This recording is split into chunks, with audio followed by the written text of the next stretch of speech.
Hello and welcome to another episode of the Tip Balls Podcast. I am your host, Sam Randazzo, and I am joined today by my three, ? Could it be, three co-hosts? To my far right, it is the one, the only, Uncle Sam. Hello.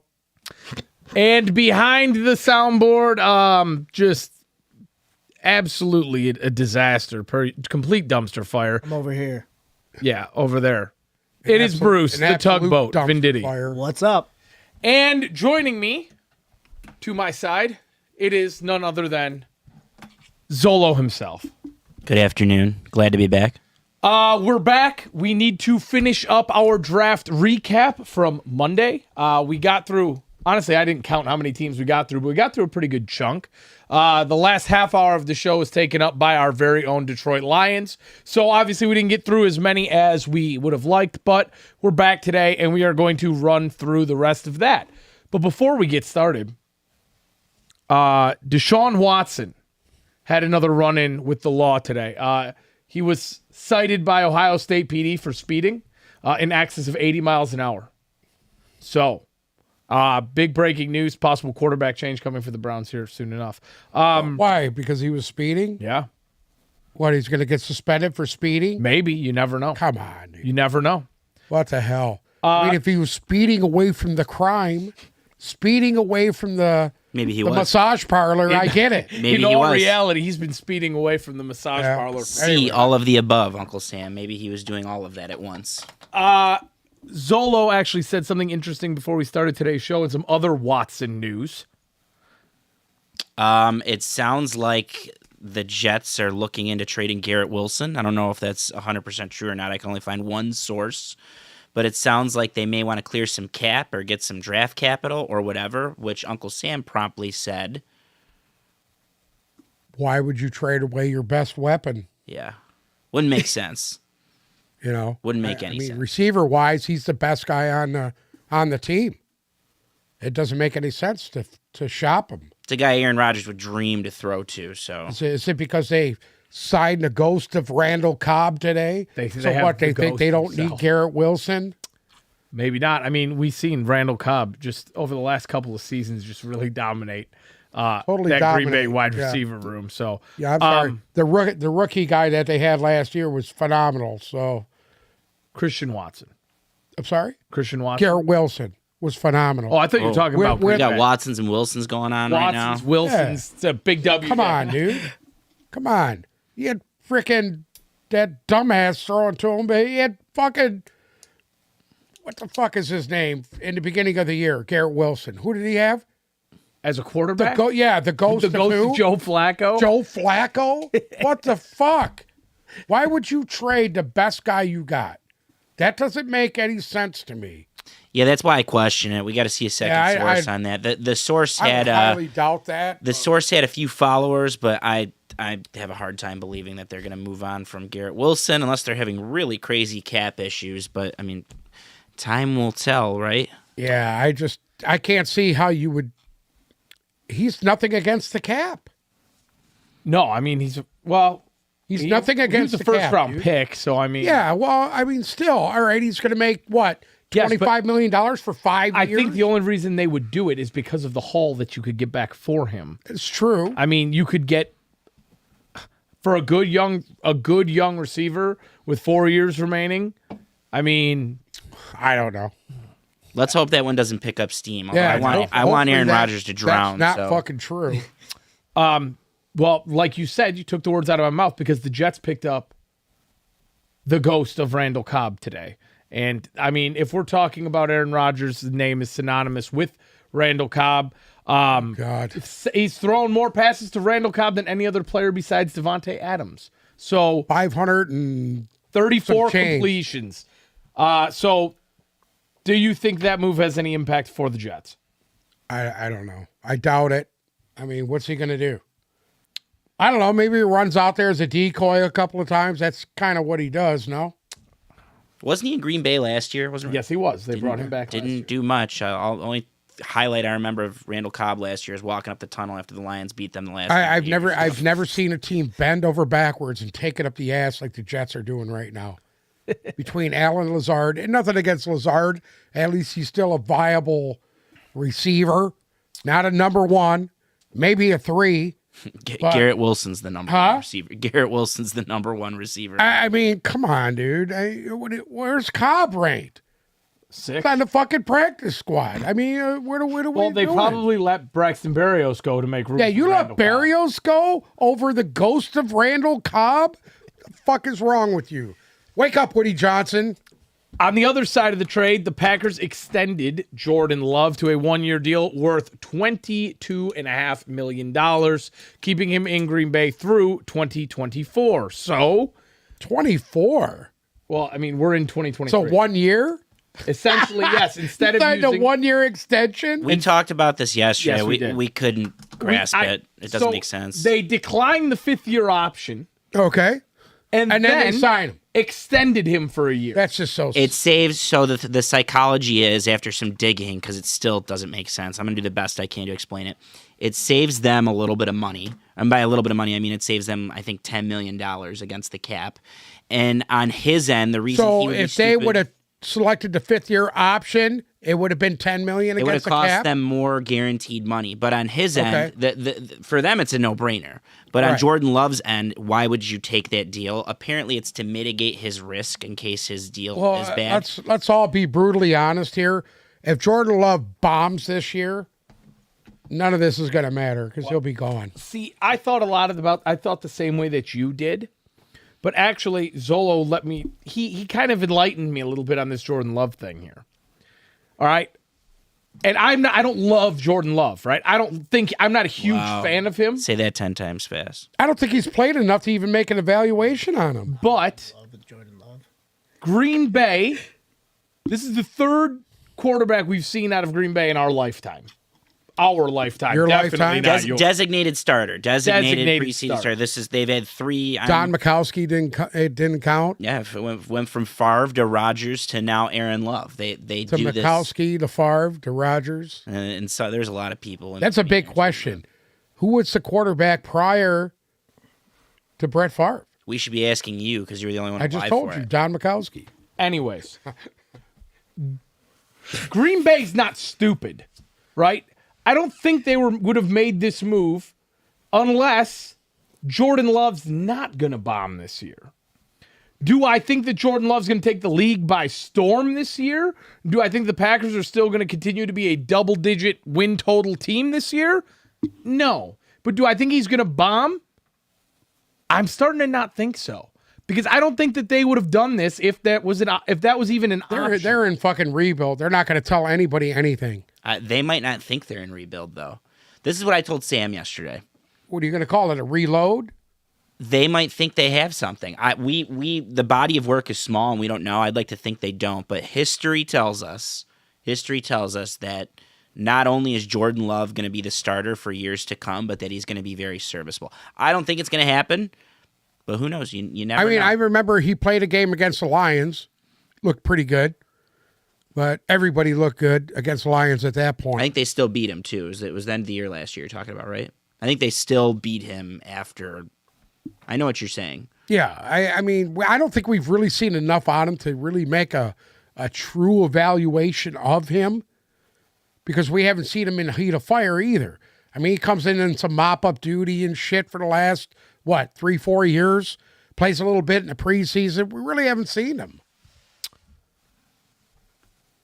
I think that one's going to be extremely interesting to watch going forward because Yeah, he might come out and do the Geno we- Smith. Nobody knows. we don't know what Jordan Love really is in all reality. We'll find out. It'll all come to a head sooner or later.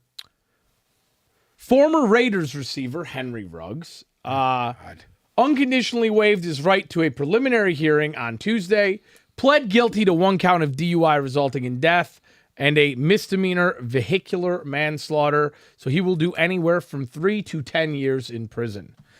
Uncle Sam, your thoughts? Well, I mean, too bad, his name isn't Alec Baldwin. He wouldn't do a fucking hour in prison. I mean, for manslaughter, right? That's what happened, right?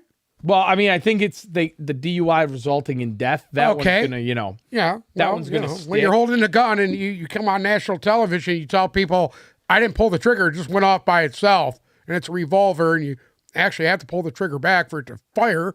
I mean, it's what it is. You know? So, is what you're saying live on air right now is that Alec Baldwin is worse than Henry Ruggs? I think they're two of the same, to be honest with you. You know? The problem is Henry Ruggs is going to get Heard it what here he deserves, first. and Alec Baldwin will not. Same shit, different toilet, right, Uncle Sam? Is that what you're trying to Exactly. say? Same big turd, different fucking toilet. And in the last piece of news, I would just like to give a shout out to Pat Mahomes, who attended Christ. he attended the Met Gala on Monday night, and he was looking just absolutely dapper as can be at the Met Gala. Are you done after that? I'm not That's even it. going to say Oh what no! I'm fucking thinking right I now. thought you were going somewhere with this. His brother Jackson Mahomes was charged with aggravated battery today. Oh, well, for the waitress, Yeah. Yep. that video that surfaced a That's couple months stupid. ago. We've seen the video. was right there after wasn't the really Super much Bowl. on there. He hugged the cares? lady. No, She who was cares? all I don't in. like him. I don't even really want to care. fucking hear it. yeah, but he I'm fine with it. fuck him. Oh, I don't- That's one of wait. those that you're just happy to see because fuck him. Away He's a with little I felt Jackson like- anyway. I You don't felt- like away women, with does he? Jackson. No, he does. I thought he was gay. No, I don't know. he's not gay. I don't know if he openly I think does. he's it. bi- I he think was he's bi openly or gay. He something came like out that. and said he was openly gay. Listen, Bisexual. But I think that's I'm sorry? beyond the point. Is he a trans what? You know? He's bisexual. Oh, okay. I thought you said he was trans. any Okay. way we spin it, I felt like when they came out and announced that they got Saddam, it was that "ladies and gentlemen, we got him" moment, and I was just very, I was just so Why the pleased. fuck are we talking about Jackson Mahomes? Because Pat's brother. that's- I mean, he's that's his Pat's essential. brother. He's, About he his goes to more brother. Because Super we're Bowls going than I away do. with I don't him. like We're him doing or away his with him. brother. What's the difference? Well, I mean, I mean, is this I'm a- really I'm a coming big to fan that? of We Patty, know Pat but- Mahomes is cute. His little brother's cute too. And why are we talking about him? Uncle Sam, do you have something to tell us? You I mean, just I'm called just him telling cute. you, I think this fucking that kid's being railroaded. We've seen the videos. So he put his arm around her. That's sexual I mean, assault. I would say he did a little bit more than put his arm Yeah, he did around her. a What do you mean? lot more I than mean, that. From what I seen on the video, I didn't see much more than Here's that. the thing. Here's the thing. Him And I grabbing think- her by the neck. I'm sorry. Pretty sure that Putting happened. his arm around her and hugging her by the neck. Is that what Okay. you're talking about? You have to remember, back in your day, the term sexual assault was much looser than it is now. So, What does that mean? I mean, take that how you will. Well, what are you? But What are you trying to say? because there's a lot more things that just slid by the wayside back in your day where they were actually something serious that now it's, actually serious. So your interpretation of it may be a little different, but at the end of the day, that's not the point here. The point here is Jackson Mahomes is a scumbag. His TikToks suck, and nobody likes to see him. How we got about him. this? How about this? We got We him. got him. TikTok. We got him. sucks, and so We does got him. Jackson Mahomes. He sucks too. There we go. That's And guess what? a great way to His round it brother's out. right behind him. Great way to round it out. His Okay. brother's right behind him don't- because he's going to disagree. get exposed sooner or later. Disagree. exposed. Do you want to expose something about Pat Mahomes live on the air right now? He's going to get exposed. That's all I'm going to say. Leaving us on the cliffhanger. Get exposed. How about some draft talk? Let's get into where we left off the other day with the NFL draft. So again, we ended the show talking for about a half hour about our hometown Detroit Lions. And what happened? Oh, the hairline came out for a second there. Okay. Wow. Let's see. Let's At least see, it wasn't on camera. Let's see what you got hiding under that hat. What? Let's see what you got. What are you talking You about? I'll show to my take your hair. hat off. I did a whole episode with my hair. Let's see what you got hiding under there. I honestly don't I think got mine shaved. He's you've never done not an worn episode a with hat. no hat on. Yes, I have. I've taken it off on camera. I don't think so. No. I have. Just haven't seen it. They leave the lights over there so you won't blind anybody. But so left off with the Indianapolis Colts. So obviously Colts picked. Why are you looking at me like that right now? Like what? You're looking at me like you're confused. I You look thought like we a deer- talked You look about like the Colts. Bruce Go right ahead. now. We did not talk about the Colts, correct? I said I'm I not losing my thought fucking we mind. talked about the The Colts. Holtz. The Holtz? The Holtz. No, we did talk about Houston. We didn't talk about the Colts. So now we're going to talk about the Colts. And for starters, did anyone see the cam footage from the Colts war room? Listen to me. I didn't. Jim Irsay was absolutely pickled He couldn't even get out of the chair. He was hammered. The entire time, everybody's up, standing, doing the Clapping. high High clapping, fives. getting My man after was it. like, "Great!" Just- fucking peeled back into Jim the chair. He Irsay couldn't stand just up. glued to the chair, just staring up at the sky. So I think in this instance, we probably can confirm that Jim Irsay was indeed. God bless Jim Irsay. God bless him. He's a good owner. He gets a little bit too sauced every once in a while, but he's a good owner. We can get that out of the way, right? Hey, Yeah, we've I agree all, with He's that. the we've good all kind of been too hands-on. Yes. sauced once in a while. Yeah, of course. Shout out We've to all Carl. been there. Now, Colts picked at 4. Obviously, quarterback woes. I mean, we had, was last year the ghost of Matt Ryan, and that all fell apart. Wow. And then the year before that was that Wentz or the ghost of Yeah, I think it was Phillip- the year before Phillip Ryan Rivers. was Wentz and Phillip Rivers was somewhere Phillip in there. Rivers. So it's just been a revolving door of ghosts? quarterback of ghosts of garbage. Ooh. So Colts needed to get their guy at number 4. They pick Anthony Richardson. Now I'm hearing rumors that came out today saying that the Colts tried to trade up to 3 because they thought they'd have a shot at C.J. Stroud at 3 because they thought Will Anderson was a lock at 2. So, couple of questions. One, do we like Anthony Richardson over Will Levis, who everybody thought the Colts would end up with Levis? And are the Colts really happy with Richardson if they wanted C.J. Stroud? I'll go first. I love Richardson. I am. If I were a Colts fan, I would be much happier with Richardson over Will Levis. Played in the same conference, played similar schedules because I think Florida and Kentucky are in the same division. They are. I down that Anthony Richardson Kool-Aid, and if there's a scenario where he was there in round 2 for the Lions, I would have been like, maybe you consider this because he's a guy that you have a luxury of sitting on. I think if I'm a Colts fan, the only reason I would want Stroud is because he might advance the timeline a little more because he's closer to the ceiling. But if Richardson's in the right situation, which I think he is, I think he's in a good organization, an organization that's been very good with quarterbacks sans the last couple years. I think all could go well with him. And if I'm a He's got a Colts decent fan, coach, too. I'm pleased. Great coach. Great coach. Yeah. I just think his upside is huge. If he can grasp reading defenses and actually throw the ball with accuracy, I think he'll be fine. His issue is accuracy. A lot like Malik Willis. Okay. Well, because you know what? I've heard that comp a little bit too much as of late. He's a bigger, stronger version, faster version than Malik Willis. I think Anthony Richardson is light years ahead of Malik Willis. All right. I mean, when you look at Anthony Richardson, who was it? Him and RG3 are the only 2 people to ever score 99s as far as. Well, I'll give you this much. And you made a good point about him being better than Levis. I believe that. But he also played behind a better offensive line at Florida than what Kentucky has. And he's got a hell of a lot better line than Liberty. Okay? So I don't, from what I've seen out of him, he struggles with the short, intermediate passes. The deep ball is beautiful that he throws. Oh, my God. I mean, the arm strength's incredible. And that's not an issue. Arm strength, his issue is accuracy on the short throws. And he's really going to have to work at it. His footwork is awful because he's just playing on the wing. And I get it. I get it.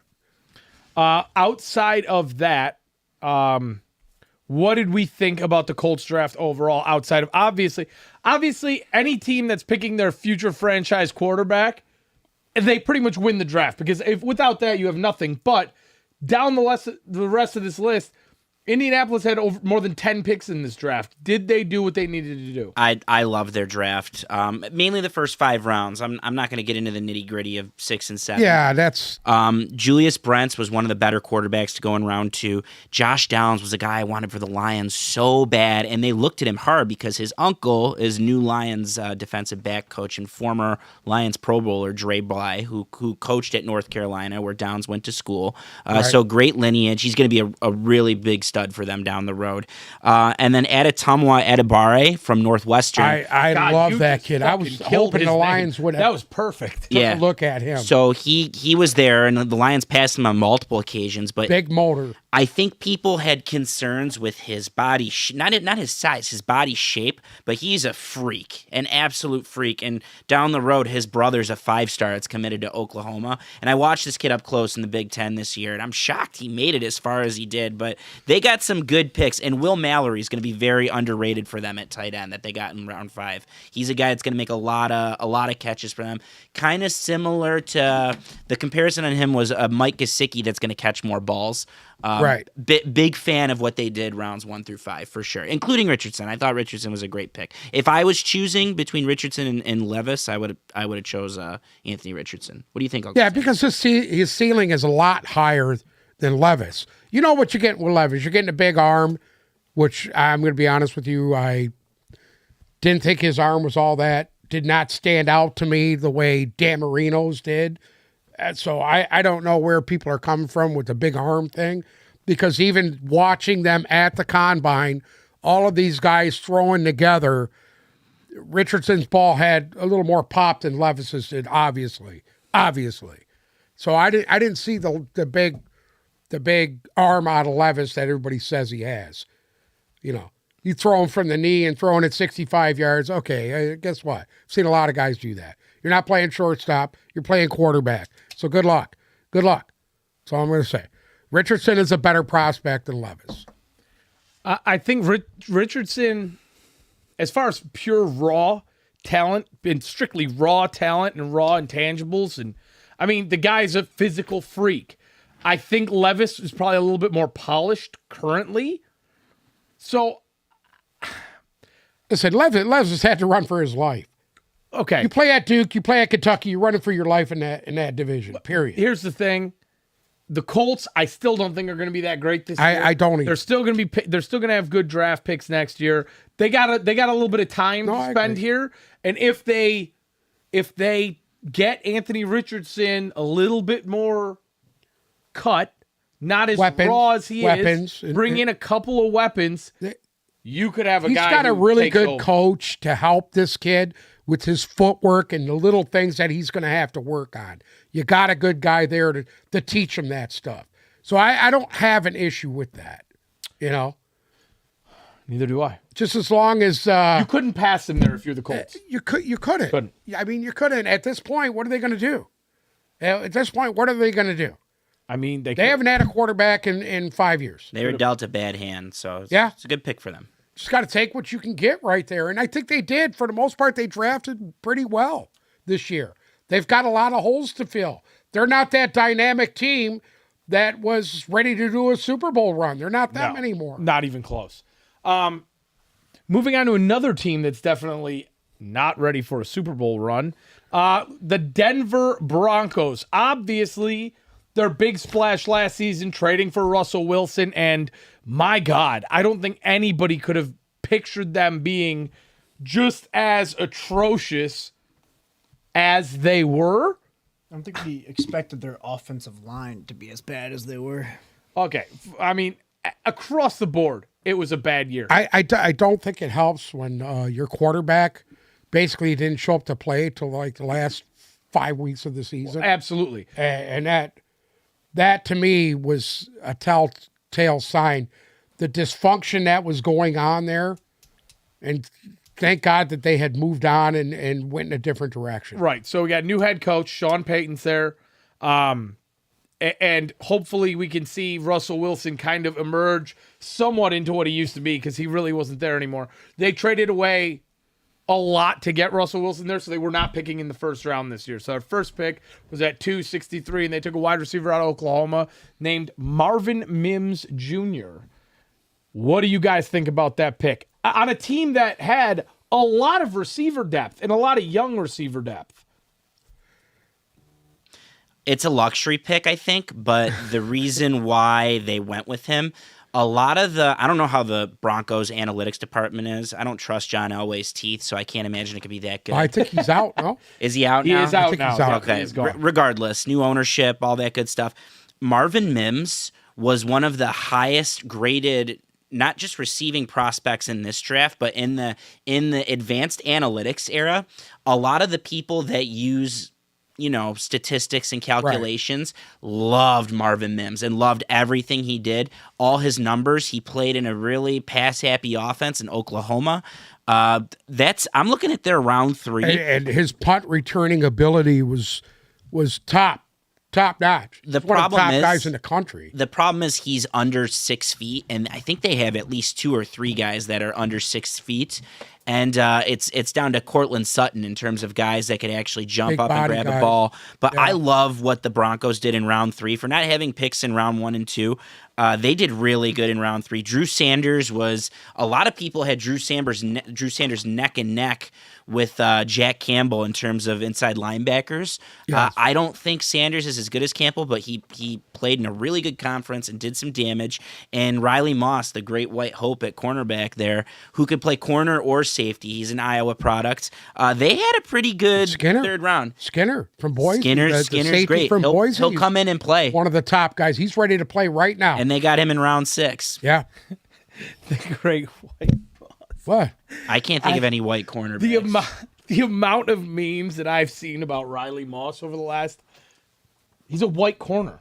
You don't see that. Yeah, it's When like a was the unicorn. last Doesn't time I saw exist. a white corner. The kid that played for the Giants. What was his name? We don't remember his name because he's No, a white I corner. know He's who probably he not He's a that white good. corner, exactly. He played for the Giants. Look it up.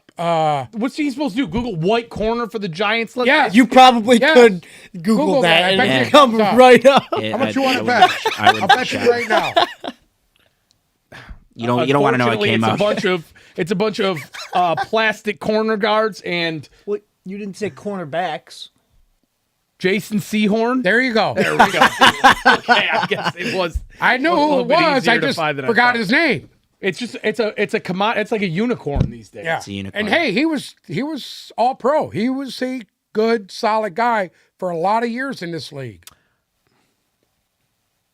Now, we need to move You on. asked a to- question, I answered it. I know, but we're ready to move on now. Okay. To a team that Uncle Sam just absolutely despises, but Don't you dare say the Dallas Cowboys.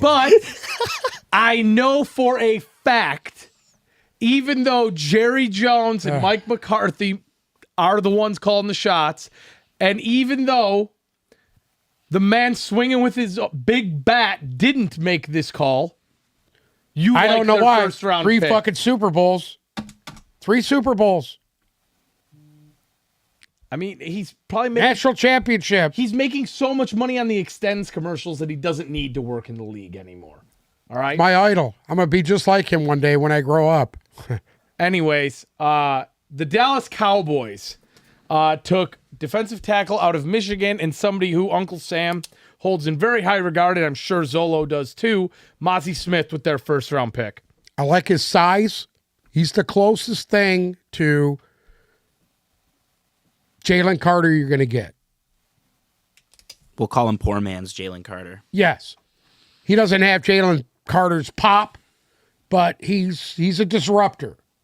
Now, a lot of people have said that this is the best run stuffer in this draft. Do you agree? Possibly. He's got really good movement. He's got really good lateral movement for a guy that's 330 pounds. He can move either way. He gets caught up a little bit. He plays a little high. He's got to start playing more pad level, especially at the next level, because he's gonna get ripped by some of these guys on the inside, as you're gonna play all pros and not guys. 9 out of 10 times when you're playing the Minnesotas and the Illinois and this of the world, you're not playing against guys that are gonna play at the next level, and you're gonna look really good. Well, even before we get Zolo's thoughts on Mozzie Smith, they turned around and took another Michigan man in round 2, and that's Luke Schoonmaker, the tight end. Schoonmaker. That there, I was kind of shocked in because They passed on Darnell Washington. I seen him going as low as 5, 6. I think that people just bought in. There were guys that at tight end that went way earlier than when they should have, and he's Yeah. a good example. You know, and his 3 to 5. That's what I read the same thing as you. 3 Okay. rounds, 3 to 5. So yeah, round 6, that makes sense. But people were buying into tight ends for a reason. This was one of the most desperate tight end needy teams. They lost Dalton Schultz. Dalton when you Schultz let him left in walk, free agency, so they needed a tight end, and they got a good one. Schoonmaker was great for Michigan for years. He could catch passes, but he's more of a block first tight end, and they're going to need that this year. Back to Mozzie Smith, though, what I loved about, and I've watched him religiously for all 3 years. What I loved about, I think he was there for 4 years. What I loved about Mozzie, though, was he could play. He did everything that Michigan asked for him in terms of what a defensive lineman can do. And I think that Dallas hasn't had that kind of versatility on the D-line in a really long time. And if you watch their draft video, Jerry Jones even says, we haven't taken an interior defensive man in a long time, so maybe we should just make the call. And they make the call. Well, it's been a long time since Russell Maryland. They haven't had a dominant D tackle in there. Mm-hmm. Since Russell Maryland. A lot of what they do is on the edge. Leighton Vander Esch, you think of DeMarcus Ware. You went into DeMarcus Ware error. You made an error. And that's what happened. The inside guys were nil. That's a division where people love to pound the ball to. Obviously the Eagles don't necessarily do that, but that's a division where there's a lot of running. And the NFC, I saw a great breakdown of why you see things unshake in the draft different ways. The NFC is the run-first conference, and the AFC is the pass-first conference. Yeah. That's why the AFC is quarterback-heavy, and the NFC, it's why the Lions took Jahmyr Gibbs, because you're thinking, well, we need to be able to run the ball. And in a conference where you're going to see a lot of running backs, a lot of good ones, it's good to have a defensive tackle. And I will say this, in the 6th round, they drafted a back that I really like. You got this before I could. What? You got to this one before I could. Deuce You Ball. saw the video, right? I watched that kid from the combine and watching a lot of tape on him. He is a beast. His dad's the lead scout. Yeah, or whatever I seen the video of his dad crying. That was cool. He needed to go out in the fucking waiting room with Mike McCarthy and stay there. But you know what? I get it. The kid's a hell of a talent. I liked him. He's undersized. But he made every play. 5'5". He had 5'5", 5'6", but he made a lot of plays for Kansas State. You watch the tape of him, and he's for real. He is no joke. Well, and the other thing, and I think me. That's crazy. Yeah, he's shorter than Bruce. He's small. A lot of people are forgetting this, but their Zeke is gone. Well, yes, no, that's cut not a done deal. Yes, it is. He's cut with a June 1st designation or whatever it is. So he's done. It's not a done deal because what Jerry Jones was talking about recently was basically bringing Zeke back. Just under a different contract. Listen, I think that ship has sailed. But either way, overall, I think Dallas definitely hit on a lot of need here. Like you said, they were desperate for a tight end after Schultz left.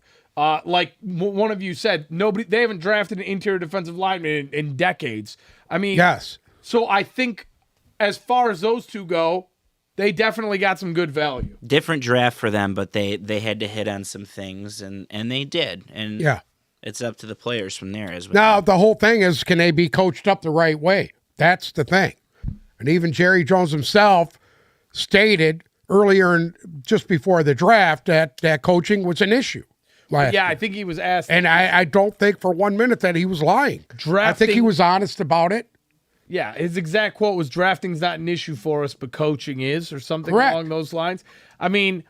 Is there ever a season that goes by where not only the Dallas Cowboys head coach, but especially Mike McCarthy doesn't have a giant red target on his back? Well, Wayne Fontes used to have the big target, the bullseye on him every year when he would go 8-8.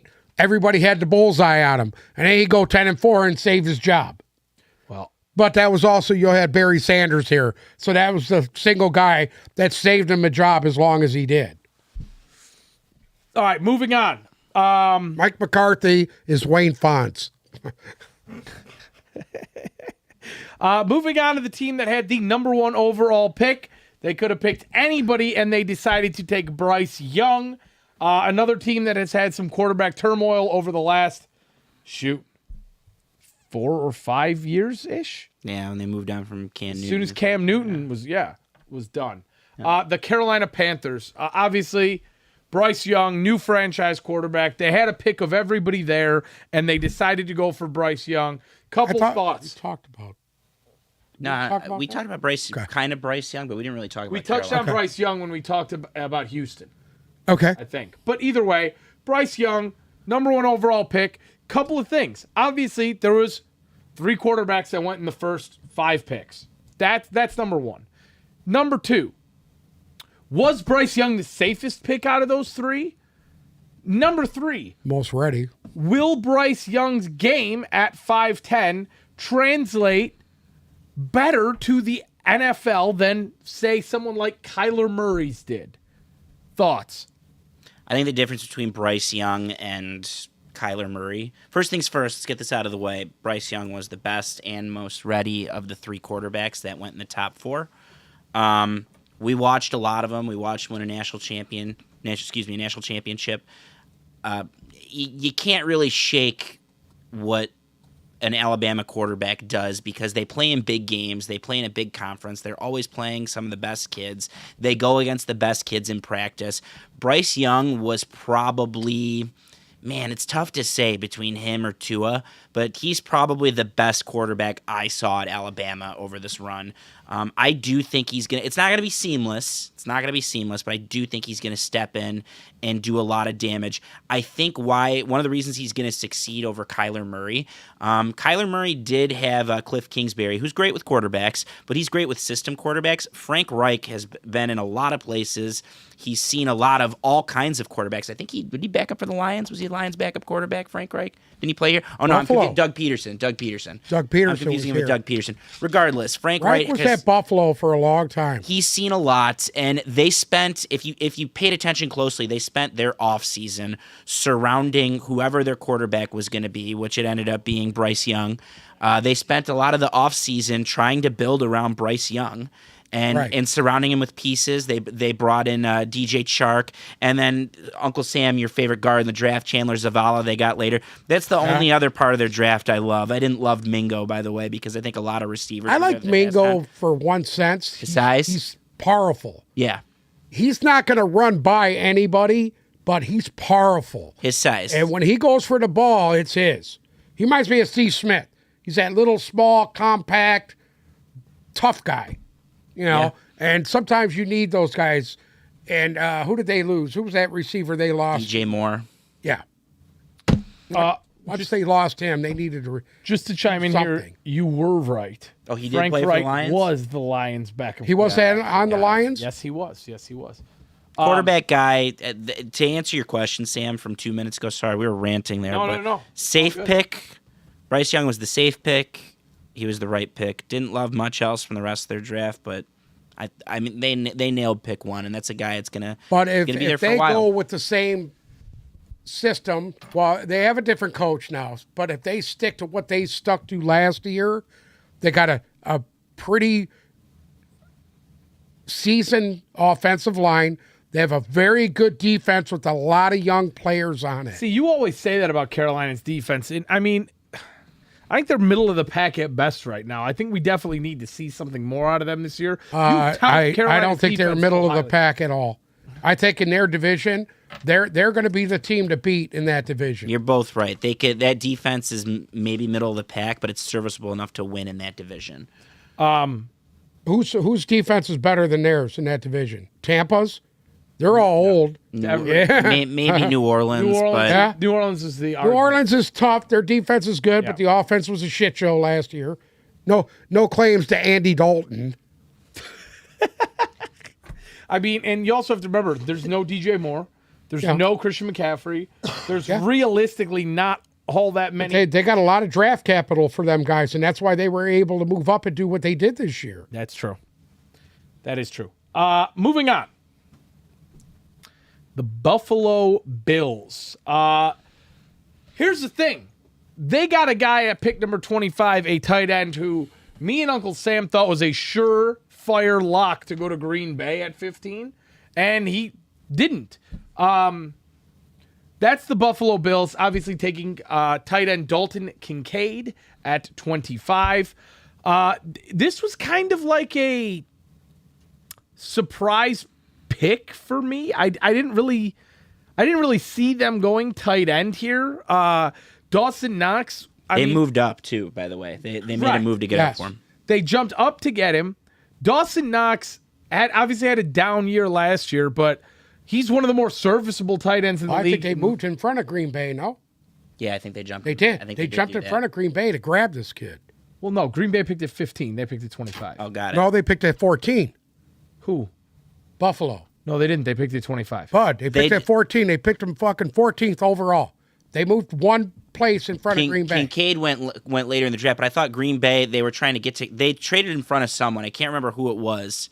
They traded up. I thought they traded in front of him to keep him from going to Green Bay. Buffalo picked at 25.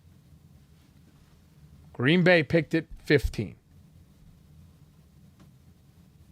That's his pre-draft rank. That was 14. Okay. That was his pre-draft rank. Oh, I'm sorry. Yeah, 26. They jumped in front of someone though. I can't remember who it was. My bad. It was 26. We'll know in a second with who they picked at that or who went in the end of that round. But they jumped in think front of Patriots, Baltimore. No, I don't remember. Baltimore? I think so. Got it. That one would have made sense. Now, another pick that I like here was Osiris Torrance. I thought he was. I liked him. I wanted him here because he's a mauler. He mauls guys in the run game. I had him going in round 1 to, honest to God, I think I had him going in round 1 to Jacksonville. Either way, I thought at pick 59, them taking him, that was great value. I mean, he was either the first or second best guard in the draft. He'll play too. Right. I think that's almost an instant start there for them. But ultimately here, Kincaid, their first round pick, I think we have an instant weapon for Josh Allen. Agree or disagree? Yeah. Yeah, this guy's got a chance to be the next Go ahead, say it. Big tight end. No, you had a name in mind. Go ahead and say it. I'm not going to say it. You said it last week. No, because I don't might like as well him. double down. I don't fucking like him. You might as well Every double time down. he's on TV, he's a clown now. I don't Is it care Travis for him. Kelce? Huh? It was Travis Is he talking about Kelce. Travis Kelce? I heard clown. He's a clown the like fuck Travis. is this? Travis Kelce's a clown. So- Every time the guy comes on TV, he's fucking irritating. We said this on the last episode when we were getting into the Laporta stuff. There's all different kinds of tight ends. There's pass catching tight ends. There's run blocking or blocking tight ends, and then there's the well-rounded guys that are able to do a little bit of both. Dalton Kincaid is a pure pass catching tight end. He's one of the best ones to come out of the draft in a while. And Josh Allen, Dawson Knox is serviceable, but you need 2 tight ends in this league. You could put both of these guys on the field at the same time.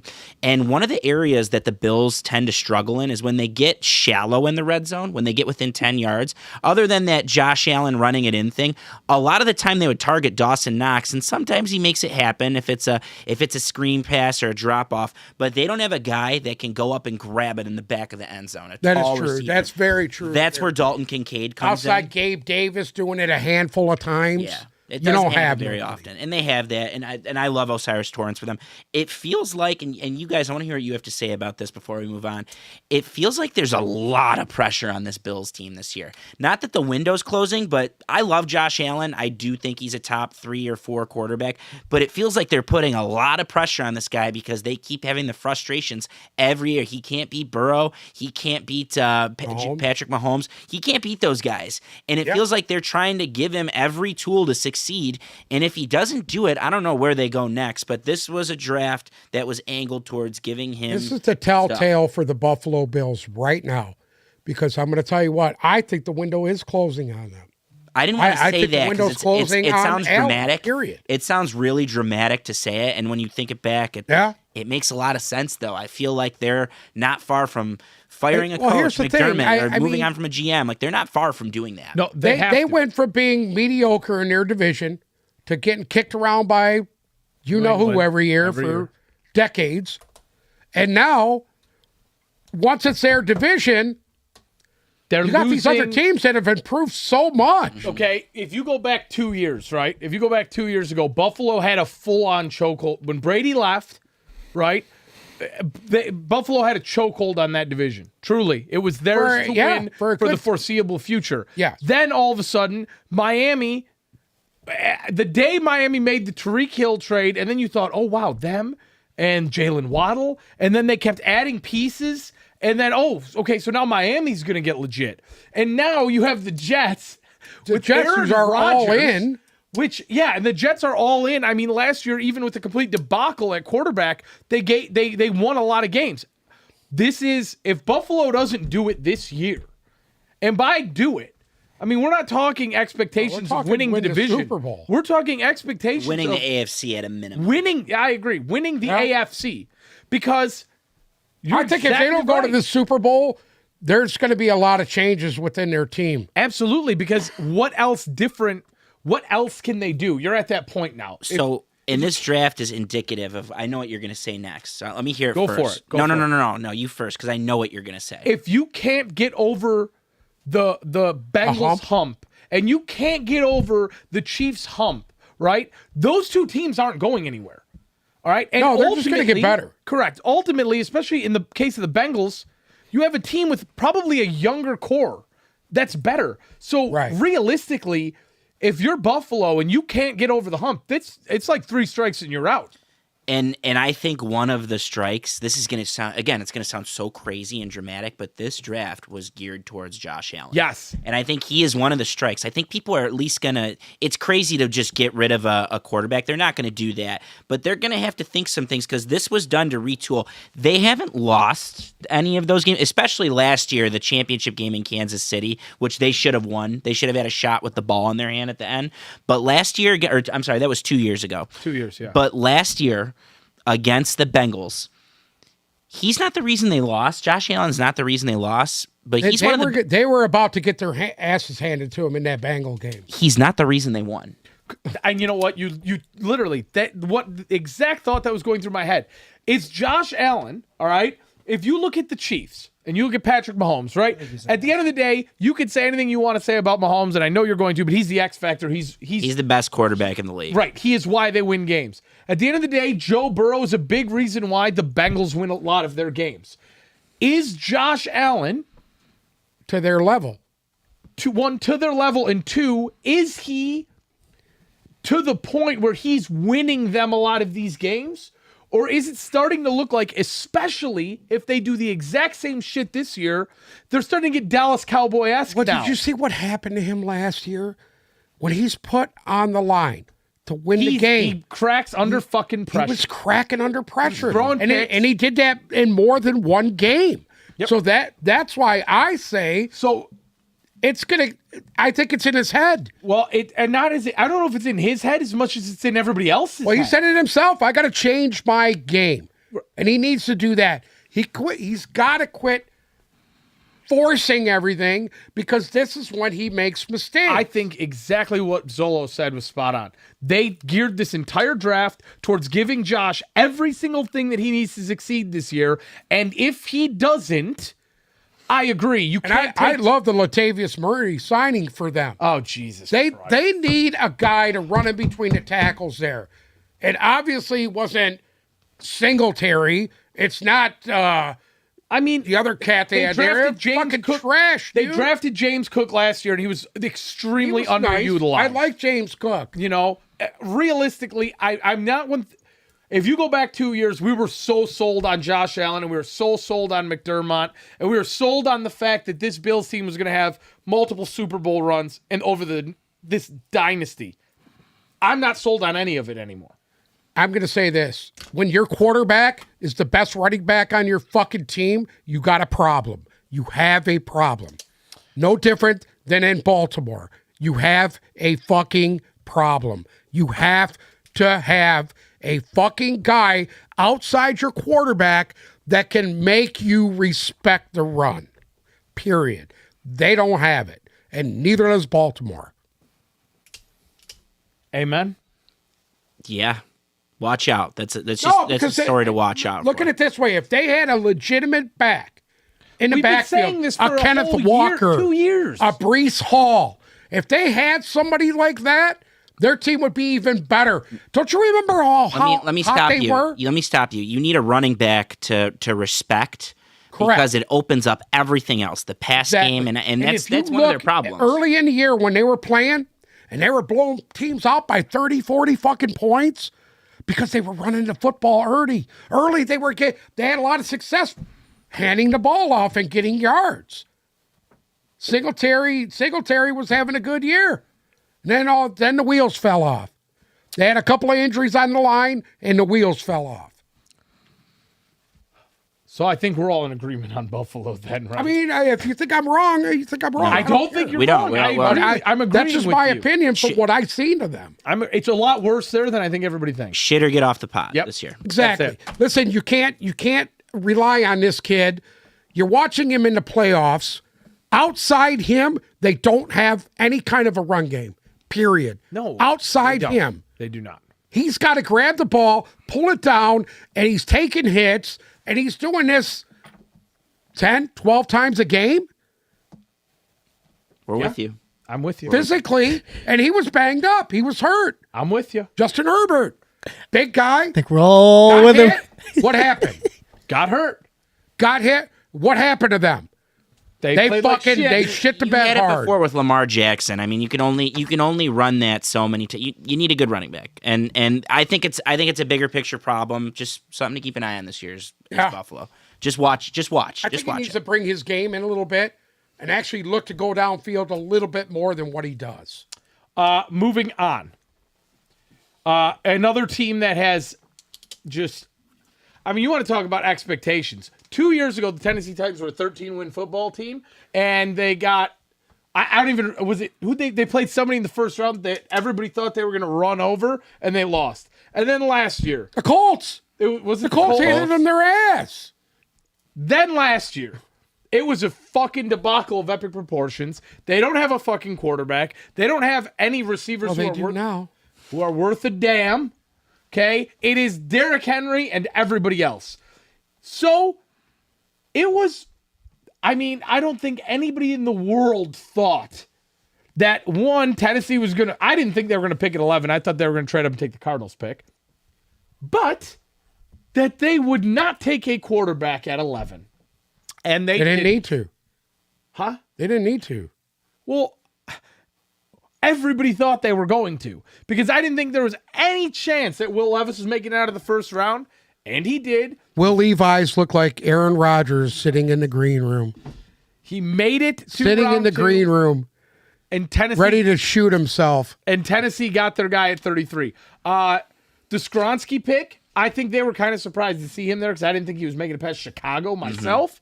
But they get the best offensive lineman in the draft. I think so. I was just going to say that. I mean, Paris Johnson went in front of him. I don't know who else went in front of him. I think that was it. So I think he was the best offensive lineman in the draft. He's a guy that I would have considered if I was the Lions because he's versatile. When I was looking at him for the Lions, it was more of a guard. He's a tackle first, but he could play anywhere on their line, and he's going to do great things. I kind of like their first three picks. They went all offense in their draft, which is crazy to think about because I don't think their defense is that great. But no, I think their defense is overrated. Skronsky's a great pick at 11, and then obviously you can make the case, pending how it is. Maybe people knew something that we didn't on Will Levis, but Tajay Spears. You can make the case that Levis is one of the steals of the draft. I'm with you. Tajay Spears was a top 5 or 6 back for me. He's gonna be. He's something they don't have. He's going to bring an extra gear to these guys. He's something they don't have. They have a couple between the tackle guys. This is a slasher. This is a guy that's going to catch passes.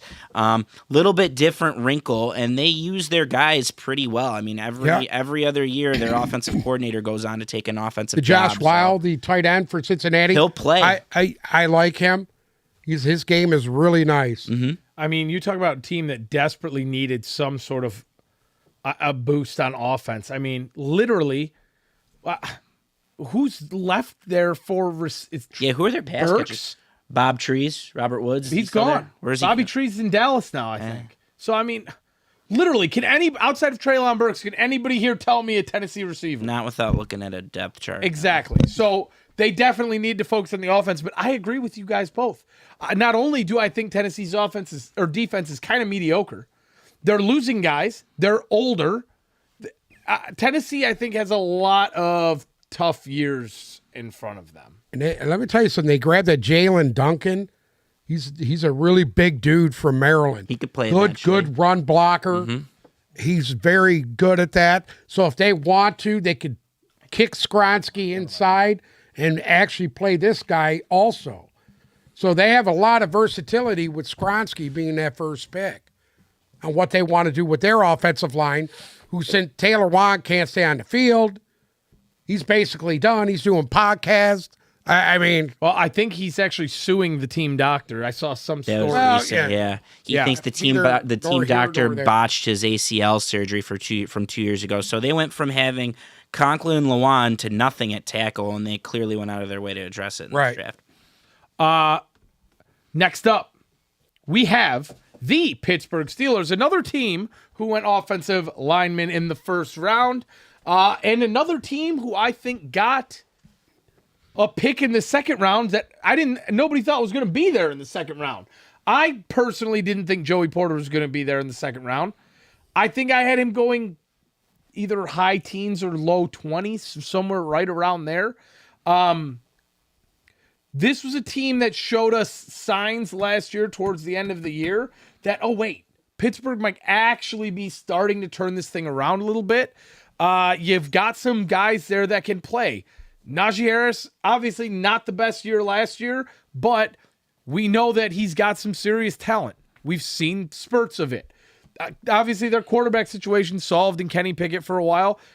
George Pickens, I mean, there's playmakers there. Now, it seems like they went a little bit more refined here and picked a little bit more for need. You could see why they're one of the most successful organizations and why they consist. What is it? They're over 500 every year since Mike Tom. I don't know what run they're on right now, but you could see why. This was a good draft. It was a really disciplined draft. It was a really stout draft. And before I go off on tangents, because you covered everything I was going to say about Joey Porter, and you're going to cover everything that's going to be said about Darnell Washington, I just want you guys to know that after Thursday night last week, I went to my mock draft simulator site that I go to. It was like Pro Football Focus or something like that. Yeah. And I ran a mock based on what had went in round one for the Lions. And at the time, the Lions were picking at 34, I think 48 and 55. And I ran a mock 40. and, okay. 48. 48, 55 or something, whatever it is. I ran a mock, and the guys that I mocked for day two were at pick 34, Joey Porter, if he was there. Obviously, he didn't get there. The Steelers took him with the first pick in the second round. I took Darnell Washington with pick 48, and then at pick 55, I took Keanu Benton. They got all three of those guys, and they got Darnell Washington at the end of the third round. 93 overall. Correct. At the end of the third round, they got one of the best tight ends in the draft. I think there was some knocks on his medical. I think there were some knocks on his hands. I mean, we talked about it the other day. It's the rich getting richer. I didn't understand what was going on. And obviously, I think you're right about the medical thing. And something had to hamper this guy because he's like having a tackle that can catch passes. The rich get richer, though. Yeah. This is a good draft. Corey Trice, it just seems like a guy that's your typical Pittsburgh guy. He's gonna sit and marinate for a year or two. Next thing you know, he's gonna leave there in 3 or 4 years and get offered a big free agent contract because he's one of the best cover corners in the league. And Corey Trice was good at Purdue and went up against some good quarterbacks and good receivers. So I love pitting him and Porter out there together. yeah. I mean, that's crazy. Yeah, Joey Porter, I don't know what happened to him. I thought There were knocks. mentoring these There's guys. good dudes there. I thought Joey Porter, I could not figure out a reason why he wasn't going in. No, I think there were some knocks on him, some knocks on his character. I think there were some issues. Something happened at Penn State. I read that somewhere.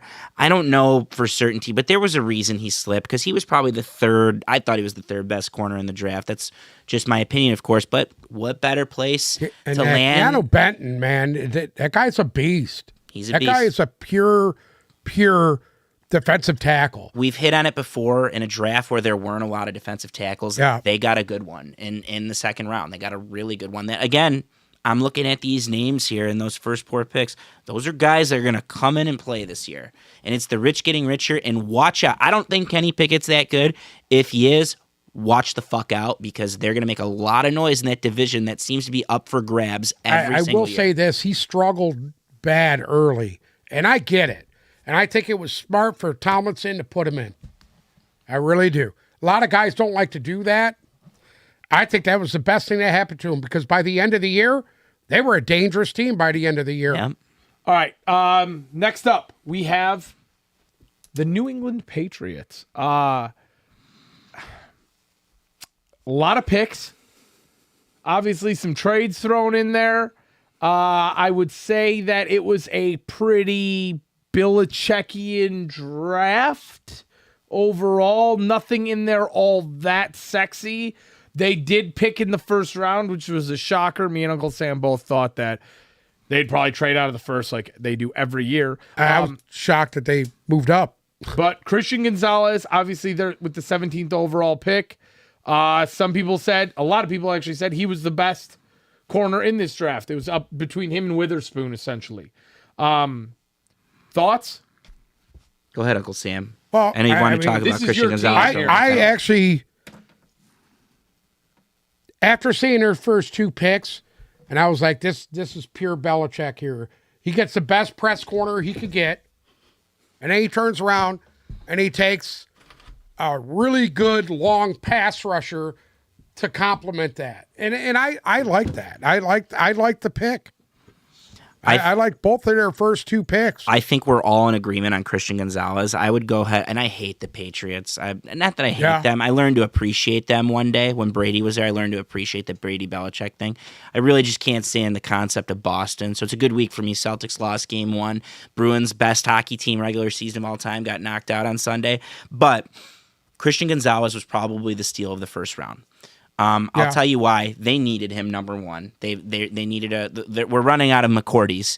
Right. And McCourties are gone. They needed a out corner. of there anyway. They got, in my opinion, the best corner in the back. I think he's better than Devin Witherspoon. I explained it on the last episode because of the conference that he plays in and because of his speed, his size, his ball skills. I think Christian Gonzalez is the best quarterback in the corner in the draft. So they stole him. They stole Keon White, who could have easily went day 1. They got him middle of day 2. Right. They reached on Marte Mapu. Marte Mapu was the most heralded player that didn't get invited to the combine. A guy that I wanted the Lions to look at. If you watch his tape, this guy is a fucking animal, the way he goes after people. Totally Belichickian pick. And I think he's going to play for a while, too. I think he's going to play from day 1. And then another one I just want to highlight real quick before I let you go, Uncle Sam. This C.D. Sal, who's from right here in Eastern Michigan. About to talk about go him ahead. too. Go ahead. No, I watched him. He's a big man, and he's a stout guy. And Eastern actually had some success because of guys like this guy that was on their line. Mm-hmm. And that doesn't happen very often through there. So not only him, but they get the Maffei kid, Antonio Maffei, the guard from UCLA, who's another big guy, stout guy. So here you got Belichick working on the interior offensive line where they were weak last year, very weak. So he addresses it right away. And I was shocked. I was shocked because I'm going to tell you the truth. I actually loved his draft. Yeah.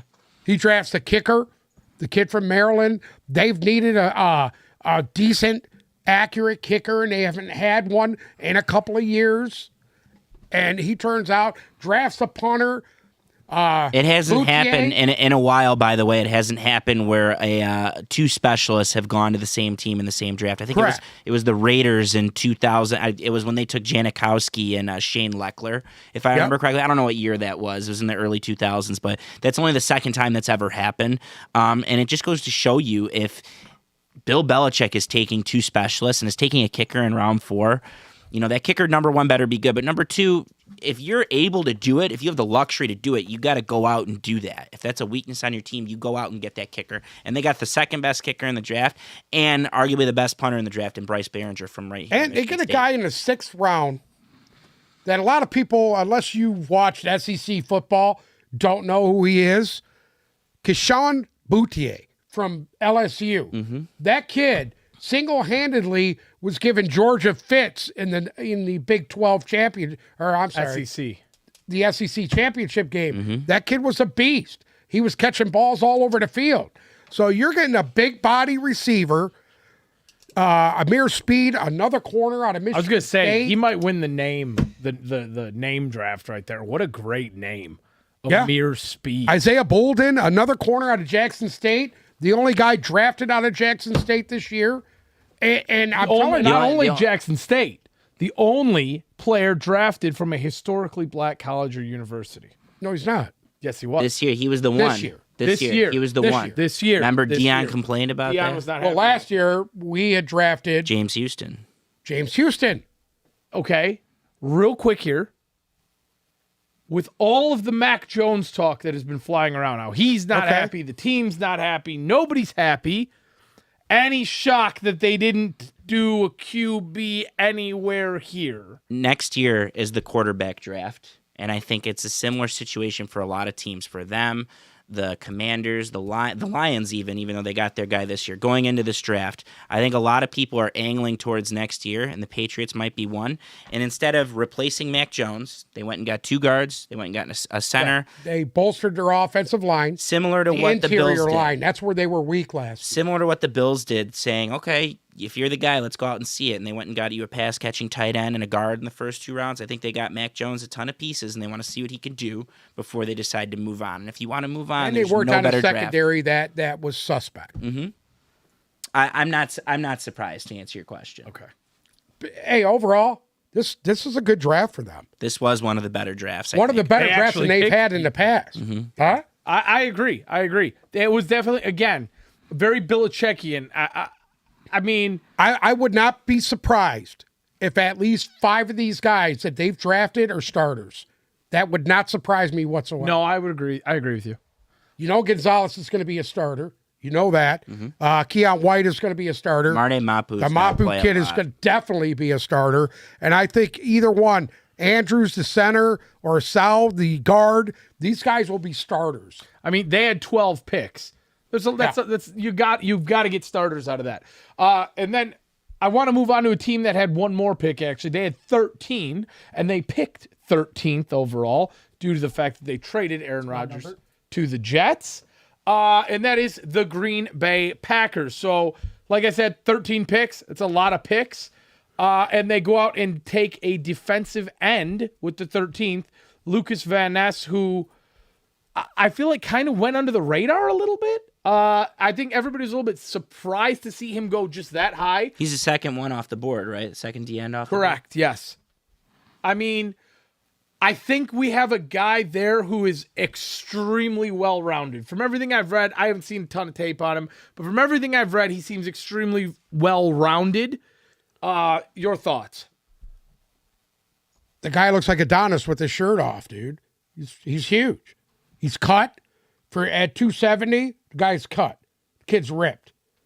He reminds me of a in shape Aiden Hutchinson. I'll say this much about Lucas Van Ness. I know he was an option for the Lions with pick 18 in the pre-draft process. We were talking about him a lot. I wouldn't have loved it. I think he's going to be a very serviceable player there. Not that they really needed pass rush help because they got some pieces, but he's going to be serviceable. It's not sexy. That being said, when we're getting into the next part of their draft, round 2 and round 3, I'm sensing a theme with a lot of these drafts, and we talked about Jordan Love earlier. They went out and got some pieces to try and help Jordan Love. It's clear that that's what they were doing. They took Two tight ends. 2 of the 5 best tight ends in the draft in Luke Musgrave and Tucker Kraft. Jaden Reed, there's been all this talk about Michigan State this week because they lost Peyton Thorne and Keon Coleman. There's been a theory that you saw what Jaden Reed did this year with Peyton Thorne as his quarterback, and he would have been a first-round wide receiver had he not gone to Michigan State last year. I loved everything I saw from Jaden Reed, Right. and I think that's a great pick. And if you pair him with Christian Watson and who's the other the rookie receiver that they had last year? They had Watson and they had one more Romeo Dobbs. Romeo Dobbs. Like, there's some pieces for Jordan Love to work with an already good running game. You got Aaron Jones there. There's some pieces. So we'll see what Jordan Don't Love can forget do. about Sean Clifford. Yeah. I guess they needed a quarterback this year. So Sean Clifford somehow. I guess all you need to know about Will Levis is him and Sean Clifford were on the same Penn State team, and Will Levis couldn't beat out Sean Clifford. And I think Sean Clifford was one of the reasons Penn State was hampered over the last 2 years. For a lot of picks, and it's not just the Lions fan in me, I don't love this draft. This is one of the lower drafts for me. I don't think Lucas Van Ness is sexy. I could be totally wrong because Iowa players, especially on defense, tend to be very stout and get the job done. I like what they did offensively in round 2 and round 3. From there, I don't really see a lot that I'm in love with. But, hey, power to the NFC North when the Packers are down. So That's it. We want him down. We want him. We want him down. We want him at the bottom. And out. Next up, the Cleveland Browns. Another team, much like San Francisco, that didn't pick it till round 3 because they traded everything away to get Deshaun Watson there, and they gave their second rounder to the Jets for Elijah Moore. So their first pick of the draft was at 74. I'll be brutally honest. I don't recognize one name on their list of draft picks, so if either of you have any input here, please take it away. You go first, Uncle Sam. I'll tell you what. I didn't see a lot of Cedric Tillman, the wide receiver of Tennessee. I all the big plays that I've seen, it wasn't him, it was Hyatt. So I don't know. I'm sure he's a solid guy. They say he's a good pass route runner. I don't know. But the kid from Baylor, I'm going to absolutely butcher his name. Siaki Ika. Yes. No, you He's nailed it. absolutely massive. You got 100% on that one. Am I right? That was Yeah, perfect. Oh, there was you go. perfect. Siaki. Ika is a massive dude. At 6'4" and 360, he's going to take up a lot of Fill up space. some gap. And I'll tell you what, these big Samoan kids, you got to watch out for them because they'll absolutely maul you. He reminds me a lot of what's that kid's name in here we Tampa? go. On their defense. Vita Vea. Vita Vea. That's what he reminds me of. And that's his He's, comparison. that's a pretty damn good comparison right there. Someone needs to fact check me. There's a chance that the two of them are related. If you Google think their so? name, yeah, They look alike. there's a small chance. Well, I thought I heard some sort of connection. I will do that for us right now, but I do recognize a name on here now that I'm looking, and that's Dorian Thompson-Robinson, quarterback out of UCLA. In my opinion, I think that was low for him. I think he could be better than where he was picked.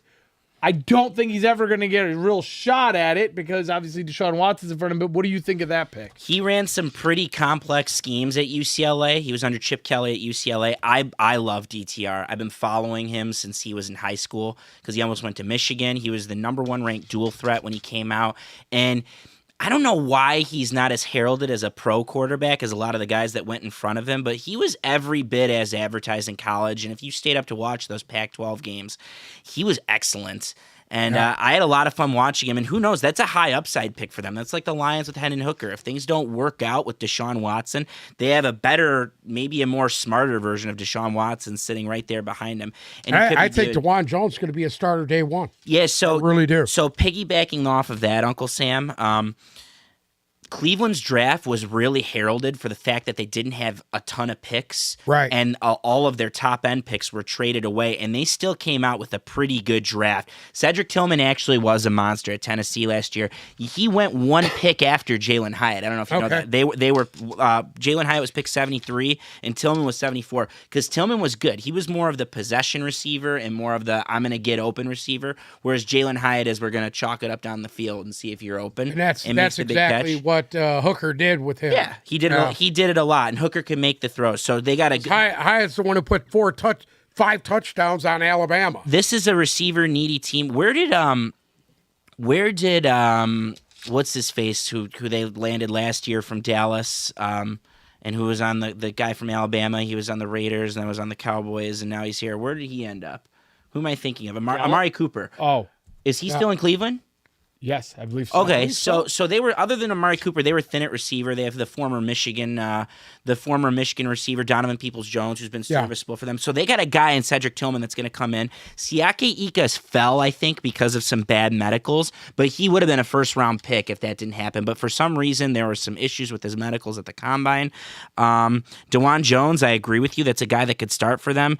And Isaiah McGuire, Dorian Thompson-Robinson. This isn't a bad draft. There's some sexy. I know I'm just saying names right now. I was but these are surprised guys that that DeJuan made a Jones difference was in there in college. the 4th round. Yeah, I mean That shocked me. we watched DeJuan Jones for a couple years at Ohio State, and he made plays for them. Of course, I'm used to watching Michigan's D ends and D tackles shred Ohio State guys the last 2 years. Look out for Dorian Thompson-Robinson. Yeah. He will be taking Deshaun Watson's job. He could be when good. Any luck? gets arrested him for and, multiple Siaki, Ika related? They are games? not. I couldn't know. find anything on it. I but was reaching. every single board you go to, Vita Vea is his comp. Literally everybody.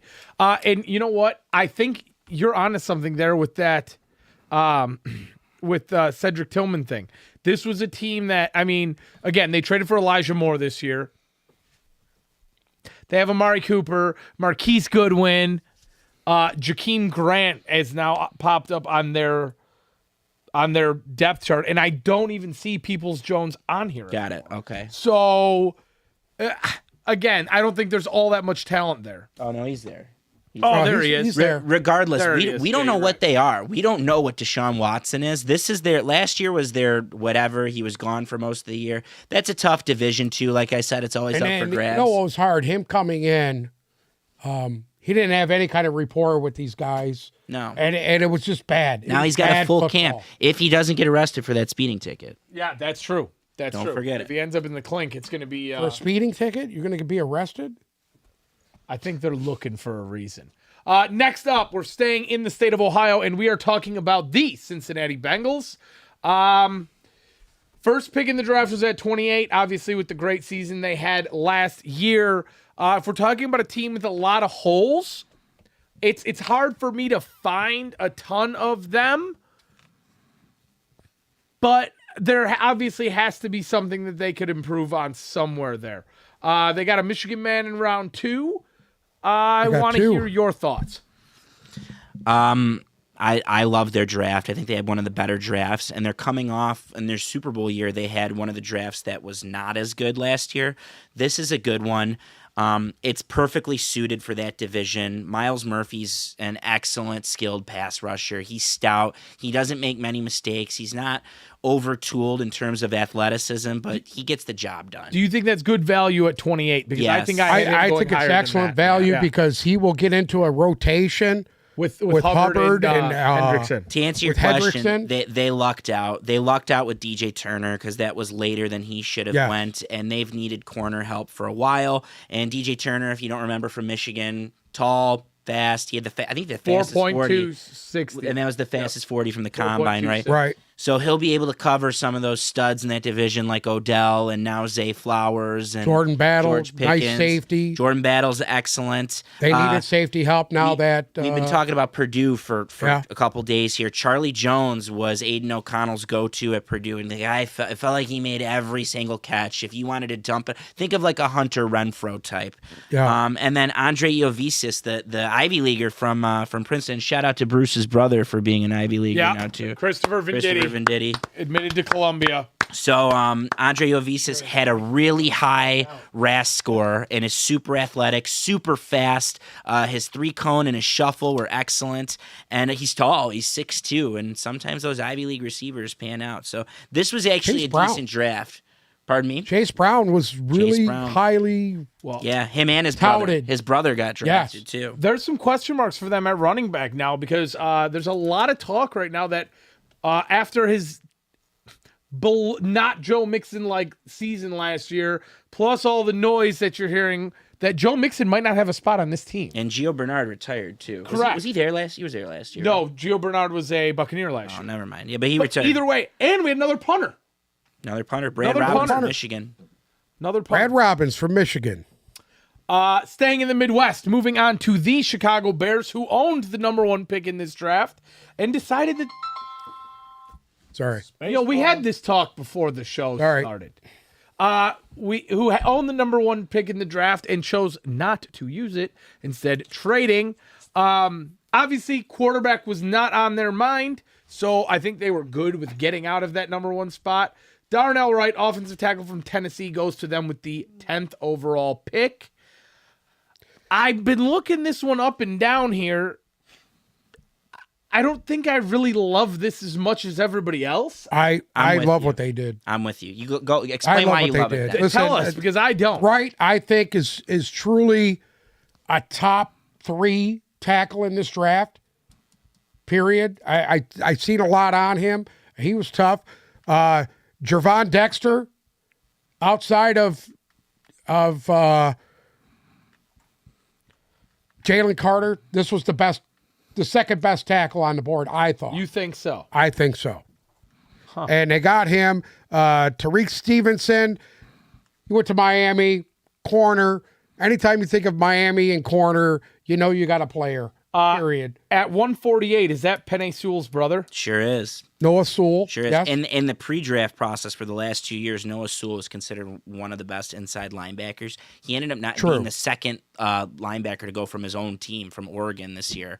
So he kind of jumped off, but still super athletic like the rest of those. Rashawn Johnson, the running back out of Texas, he was the backup for your guy, B. John Robinson. He's And this kid, he's a tough runner. he's good. He's a good player, and if you pair him with who's Elijah McGuire? No, who's their running back? Is it McGuire? No, No. God, I'm having a blank right Same. now. Khalil Herbert. Herbert. Herbert. If you pair the two of them, supposedly you're going to get one of the best two-headed monsters in the league. That could be. That could be, believe it or not. I don't love their draft, Uncle Sam. don't. I think they reached Darnell Wright was I think they passed on Skronsky, like you said, who's from Northwestern, so it was in their backyard and can do more. But credit to them for picking a tackle because they needed to get I like Fields out. Skronsky too because of his versatility. But I think if you put these two next to each other on the line, this guy's bigger than Skronsky is, and every guy I see trying to pass rush on this guy gets put in the ground. He just has this knack of getting people. And he's a high down character and guy in the too. ground. From what I understand, he's really Right. high character. He did great during the draft process. I don't love Gervin Dexter as much as you do, but he is going to be a good player. I like his size. He plays a little upright. But I think if they could get him to play at pad level, this guy's going to be a difference maker. And then Tyreek Stevenson, he's one of the better corners, but I don't think he was one of the best ones on the board. And again, maybe I'm just NFC North hating again right now, like I did with the Packers. But I don't. This was a stout at draft. 25, I would say there was guys out there that were still as good, if not better, than him. So they had a lot of holes, and they filled some of them, and credit to them for doing that. And for that reason, I guess it's a good draft for them. But I don't see a lot of day one guys like a lot of people, so I don't love their draft as much as people elsewhere. But I think they addressed needs in this draft. They needed to address corner. They needed to address the defensive tackle position, and they drafted 3 of them. And that's something they needed to address was their interior defense. Moving on. Let us discuss the Baltimore Ravens, who shout out Carl G. Shout out third. In all reality, the draft didn't really matter for them because they won big on Thursday, locking Lamar Jackson up for the foreseeable future. Also, added Odell Beckham. And then everybody saw the crazy tweet from Antonio Brown where he said he was now a Baltimore Raven, which shockingly turned out to not be true. And then did you see that little tidbit? I guess he's part owner of some Arena Football League thing. He's not paying him. And he didn't pay any of the coaching staff, so they all quit. But besides that, I thought it was the whole players. All the players. there was a bunch of the staff. I don't know. I don't know enough about it to get into it. But for me, this was easy. Both of you can tell me what is I have always said all year about Baltimore. There's no one there to catch the ball. Outside of Mark Andrews, who is guaranteed to miss a game or 2 a year, there's no one there to catch the ball. They go out and take Zay Flowers, who realistically, I think he was my favorite receiver in the draft. I know he's small. I absolutely love him. I love what he did at Boston College. I think they got good value for him at 22. There was that run of receivers that went 4 in a row. And out of those 4, I for some reason, I got infatuated with Zay Flowers right there at the end. He's the best fit out of all the receivers that went 1,000%. I don't know if he's the best one. Baltimore He's the does. best fit, though. They needed him. I love that. Well, they got their bigger receiver now with Beckham. They Right. have that. I mean, They don't still get have me wrong. Rashard Bateman. Yes, they have a couple guys I don't know there. what's going to happen with this guy. No, he'll be He there. was so He'll factor in. touted, coming out of college last year. He just can't stay on the field. I could see why their draft is considered one of the sexy ones. I think Zay Flowers was a great pick, and they went from we don't know who our quarterback is to now Don Martindale has Zay Flowers, Odell, healthy Rashad Bateman, Duvernay. They got Duvernay. They signed Nelson Aguilar. They have Nelson Aguilar. They have their quarterback. Trenton Simpson is great value in round 3 for them. He's such a Baltimore he was the Ravens pick. top-rated linebacker in the draft. Oh, he's that's so Raven. Remember that show? Raven. He's really John Harbaugh. And then Q Blue Kelly is another John Harbaugh. I think his dad played in the league, if I remember correctly. And Andrew Voorhees would have been one of the best guards in the draft. They did the Raven thing where they take a guy and they're going to take a year off. They did it last year with the D lineman from Michigan. Same drill here. Andrew Voorhees isn't going to play next year, but he's going to be there for year 2 of Lamar's contract. And this seems. I can understand why people think this is a sexy draft. I like it, and I think they did good work in limited picks. And again, John Harbaugh always does a good job as far as drafting goes, and they're a really good organization.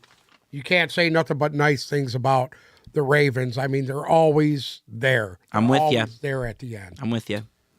Another team that I thought needed some desperate help at wide receiver. I mean, the Kenny Galladay debacle is very well documented here, and that is the New York Giants, who decided to go corner with their first pick.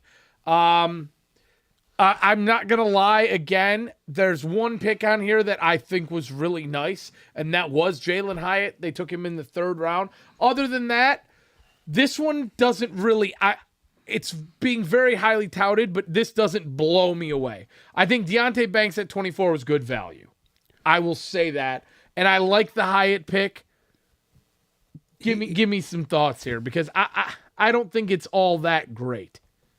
Banks is actually my favorite corner in this draft. What do you like about him? Just the speed? He was fast. He's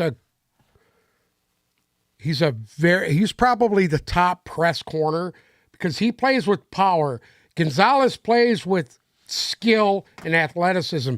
This kid plays with power and athleticism, and I like that. I like guys that are physical. This kid is physical, and that's why I like him a little bit better. He's a big kid. He's 6 foot, almost 200 pounds.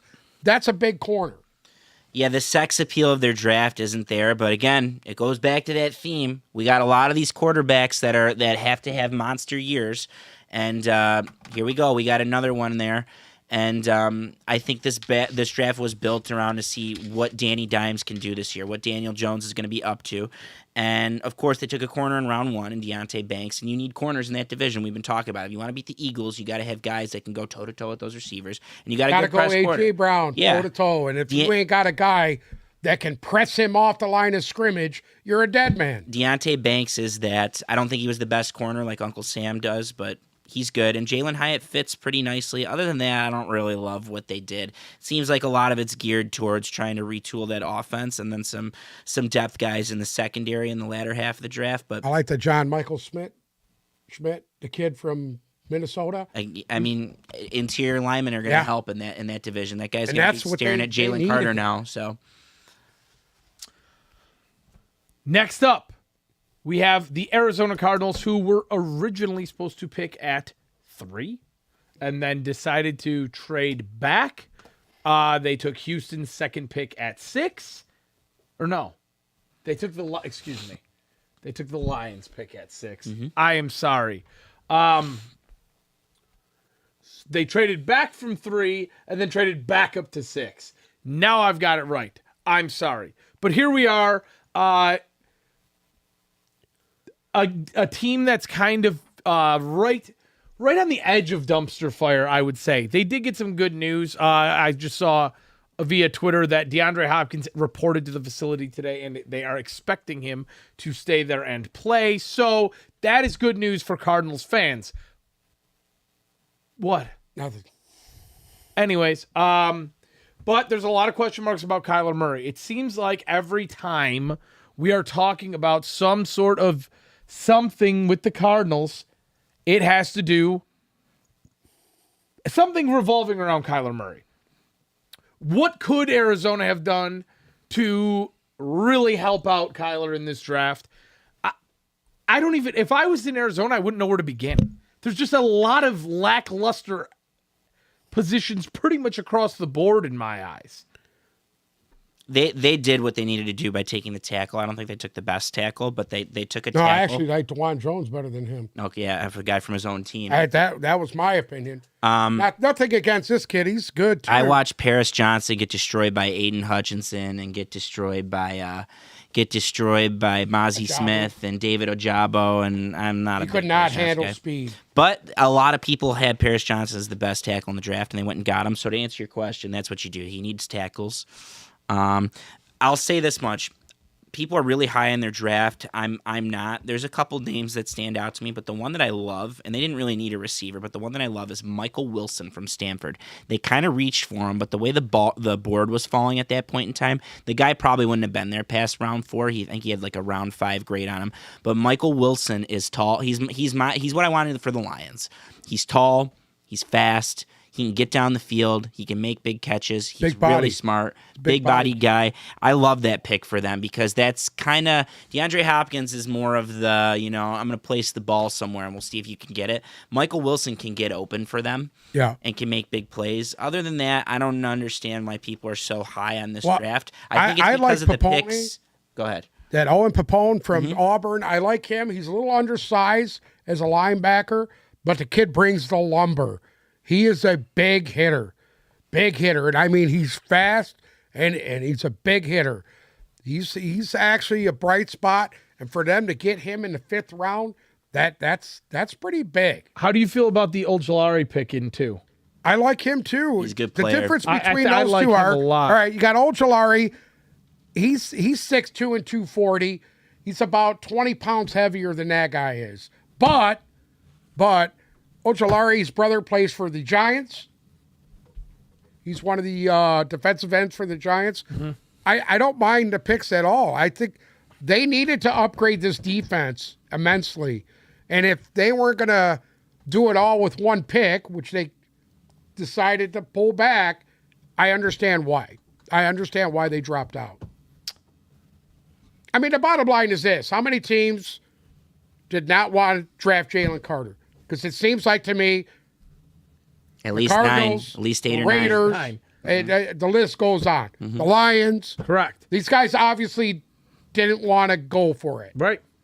And that's why the guy wound up going at 9 instead of 1 or 2. Just tying it all together, it seems like the Cardinals draft was really heralded based on a lot of the capital that they got for next year's draft. Correct. They ended up getting a lot of picks that are going to go for next year, and they could be. I even saw a knock. They might have Kyler Murray, but I saw a mock literally yesterday that had them picking number 1 overall, and them taking none other than our Heisman Trophy winner from USC, Caleb Williams. So. Who knows? Maybe they are thinking of moving on from Kyler, but either way, they're going to have some money to play around with next year. New regime in there, new everything. New regime. I mean, Murray didn't have the best first 2 years in football. There was a lot of issues, a lot of problems. Kingsbury, I don't think Cliff Kingsbury is a bad offensive coordinator. He wasn't a very good head coach, but I think he's a better coordinator than a coach. Well, speaking of regimes, because I like that word that you used, Uncle Sam has one regime that he regards higher than any other in the NFL, and that is that of Pete Carroll and the Seattle Seahawks. Oh God, who are we going to talk about next? Obviously, the Seahawks picking 1 pick in front of our Detroit Lions at 5. They took cornerback Devin Witherspoon, and there's actually a lot of people out there who think that if he would not have went to Seattle there, the Lions may have not traded out. Is there any truth to that, Mr. Zolo? I think so. It makes a lot of sense based on where he went and the Lions immediately trading, and it was a position of need here, and he does things that Dan Campbell likes, and that their entire defense. He would have fit right in here, but it also makes sense why Seattle would take a flyer on him because now they have arguably the best secondary in football. They had Tariq Woolen from last year, who was one of the best corners in the league, let alone one of the best rookies in the league. They still have our boy Quandre Diggs, and who's the from LSU, the other safety? Who's their other safety there? They have the best. Listen, their defensive backfield is pretty good. They went from being weak to very good within 2 drafts. There was 2 picks who really jumped off. Jamal Adams. I completely forgot about that one too. 2 picks that jumped out to me here. 1, you've got DK Metcalf, you've got Tyler Lockett, and with the 20th pick, you go and get arguably the best receiver in the draft in Jackson Smith-Njigba. It's a luxury pick. That was nothing but a luxury pick, and if you put those 3 guys together, that's really, really, really nice in my eyes. And the other pick that I really like here, was at 52 getting Charbonnet. I don't know why I've always liked him. I like the way he runs. The tape on him is good. You haven't really heard anything bad about the guy. I think he was a good pick there. I don't mind him at 52. Some people said that was a little bit of a reach for him. He does things that Kenneth Walker doesn't do. Right. A lot. That was the next thing I was going to say. He's a really powerful runner. I've watched a few UCLA games this year, and he was something to watch out for. I watched him running through Washington State when they played him, and I was just like, wow. He was a beast at Michigan. He was incredible at Michigan, and I don't know if he didn't leave, then that's a whole other story for another time. They drafted Kenny McIntosh from Georgia too, who's also good. At the 7th round, who's also very good. A very good, versatile back who can catch the football. So it's not like I think Pete Carroll's reloading his running back field here. Is this the Legion of Boom 2.0? No, I don't think so. I don't think defensively they're not there yet. They need a couple of dominant guys on defense. They need some help in their front seven, which is why everyone had them pegging Jalen Carter, or that's what they needed most was and that kind of surprised me that they didn't do that. Anything else jump off to you guys here outside of that? I mean, obviously, I agree with you guys on both of the running backs. Both running backs compliment Kenneth Walker great, and I agree with you. They've had so much garbage filling up the running back depth chart in Seattle between Rashad Penny not being healthy and Chris Carson not being healthy, and just a jumble there that it's nice to see some young, healthy guys come in. The receiving core, I mean, that's scary to me, and like you said, probably the best secondary in football now. Before we move forward, credit where it's due on Seattle. I think they're one of the most well-run organizations, arguably the most well-run organization. I'm sorry. I go back to USC Pete Carroll, and I love their GM too. Credit to them over the years. They're guys that have stood out, your Bobby Wagners and your Richard Shermans and all those guys over the years, Cam Chancellor. They're all later round guys. So who knows? Maybe Mike Morris dominates for them. Maybe Cameron Young comes in and dominates for them. Maybe and Derek Devin Witherspoon comes in and plays. You got him playing at corner, and then you switch Woolen over to safety because of the size factor. He's a big hitter too. Either way, that's not a team that I want to mess with defensively, and that's even before they retool their line. So credit to them. Am I off in saying they might be enough to at least challenge the Niners defensively? I think they could put up a fight defensively. I think hands down they're the second best team in their division, and I think that defensively, if Brock Purdy is not 100% of what everybody seems to say Brock Purdy is, that Seattle defense will eat him alive. I'm with you. Next up, in what is regarded by most as the best draft class of the year, the Philadelphia Eagles. Uncle Sam just drooling all night on Thursday over this one. They got his guy again this year. Last year it was the best player in the draft. Who was the defensive lineman they got last year? Jordan Davis. It was the Jordan Davis show for Uncle Sam, and this year it was the Jalen Carter show for him. Uncle Sam's two favorite players of the last two drafts both went to Philly, so I'm sure somewhere in here he is going to give a shout out to Omar and fluff him a little bit, and then talk about how great Philadelphia is. Let's all be honest. Outside of a team needing a quarterback, this was the best player in college football, period. I think I can endorse that, Uncle Sam. I will third that. But all you need to do is watch tape of him the last 2 years, and it tells you who is the best, most dominant player on the field. It was him. That being said, I understand why all of these teams passed on him, and it's not even because he was involved in that reckless driving. A lot of what we're reading, and it's trickling out now, the Georgia staff is letting some things. They didn't let it happen during the draft process because they were respecting the kid, and which is nice of them. But now you're starting to hear the Georgia staff talk very negatively on how he wasn't coachable, he wasn't easy to be around, and he was hard to motivate. The Jalen Carter pick could only work in Philadelphia. Number one, it's a well-run organization where everyone has the same aggressive mindset and they want to win. Number two, he's got all of those Georgia guys that are right next to him. His mentor at Georgia was Jordan Davis. They have Jordan Davis now. They have the linebacker from last year, N'Kobe Dean, and they have Nolan Smith, who they got at pick 30. By the way, a lot of people are high on Nolan Smith. The only reason why I like him to the Eagles is because of where they got him. That was a great value pick for them. I wouldn't have liked him as much in the top 20. But Jalen Carter's a great player, but he's only, if he succeeds, it very likely would have just happened there because a lot of factors are going to have to go right for him to be playing at the level that that everyone thinks he's capable of playing at. So I'm curious. I know he is the best player in the draft. I agree with you. Yeah.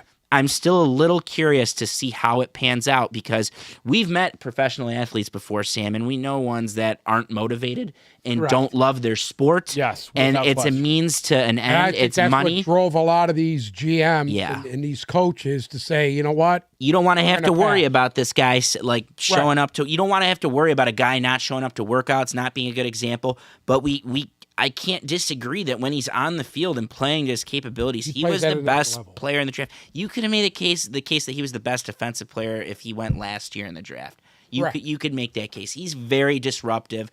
One of the three best interior linemen that I can think of over the last 2 decades with Aaron Donald and Ndamukong Suh. But a lot's got to go right. And again, they got him at 10.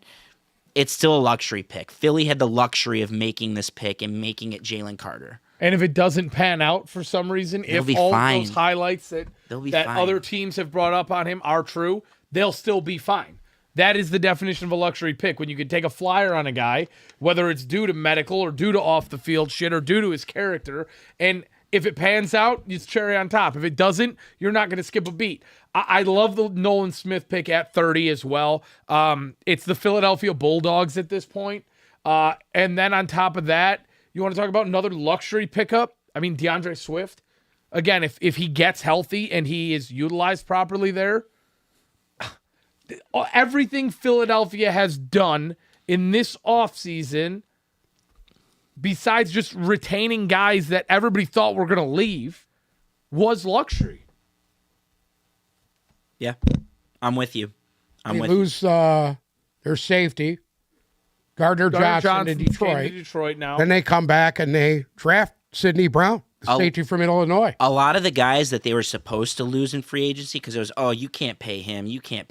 Brandon Graham took a pay cut. Right. Darius Slay took a pay cut.